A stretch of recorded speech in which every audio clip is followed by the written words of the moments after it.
Con su venia, Presidenta. El paquete económico enviado por el gobierno federal decepciona a las y los mexicanos. El padre y la madre de familia que paga impuestos, las tienditas de abarrotes, las tortillerías, las papelerías, las pollerías, las recauderías, necesitan de respuestas inmediatas para afrontar una crisis que está acabando con nuestra economía. El proyecto de dictamen de la miscelánea fiscal necesita un rostro social y no recaudador.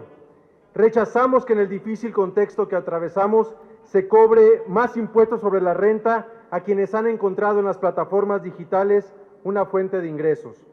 Por eso ayer también nos opusimos a que en la Ley Federal de Derechos se aprobara el encarecimiento de los servicios de Internet y telefonía, porque aunque no se crean nuevos impuestos, la realidad es que con esta miscelánea sí se está cobrando más a las y los mexicanos. Por otro lado, el gobierno federal no se preocupa por generar empleos. Este año necesitábamos crear 1.500.000 empleos, pero desde que comenzó la pandemia, en el acumulado, se han perdido un total de 667,000. Esto se explica por la crisis económica, sí, pero en mayor medida por la tibia respuesta del gobierno federal para dar apoyos a quienes generan dichos empleos. La cruda realidad es que 500,000 empresas ya no abrirán cuando pase la pandemia, porque enfrente han tenido a un gobierno poco sensible e incapaz de reflexionar que una política de incentivos fiscales no necesariamente representa una menor recaudación.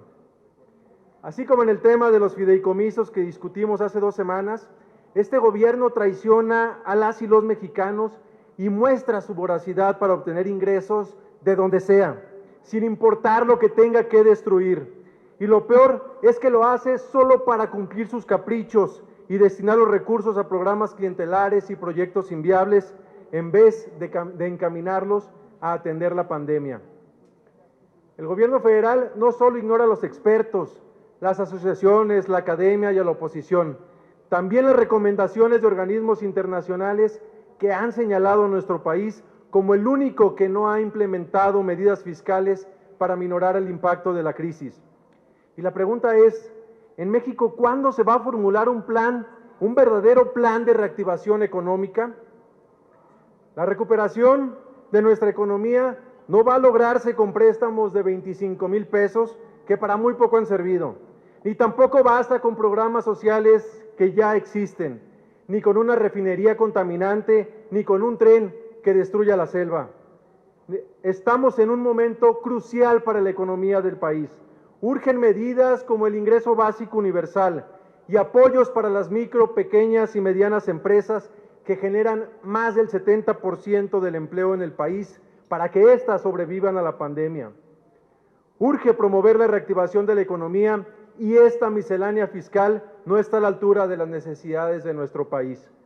Por eso, las y los diputados de Acción Nacional vamos a votar en contra de este dictamen, como protesta a la apatía que el gobierno federal muestra al no ayudar a México, porque no validaremos la irresponsabilidad de los grupos parlamentarios que en esta Cámara se niegan a atender las demandas de la sociedad solo por cumplir lo que les pide su presidente.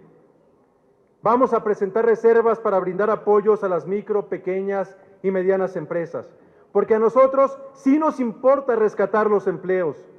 Respaldaremos propuestas que se expresaron en el Parlamento abierto, como la deducción del 100% de la previsión social para los trabajadores y de los activos fijos.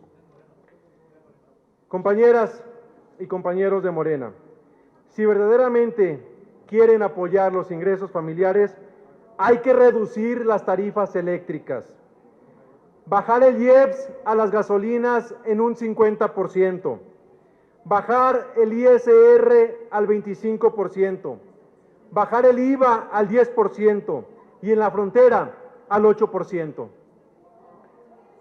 Las propuestas están sobre la mesa. En Acción Nacional somos una oposición responsable que está dispuesta a construir consensos en beneficio de nuestro país. Pero debe quedar claro que de ninguna manera seremos cómplices de la indolencia del gobierno federal, ni traicionaremos la confianza que millones de mexicanos y mexicanas depositaron en nosotros. Seguiremos luchando por cumplir las expectativas de las y los mexicanos y por defender los empleos y el sustento de las familias. Es cuanto. Muchas gracias, diputado Mares Aguilar.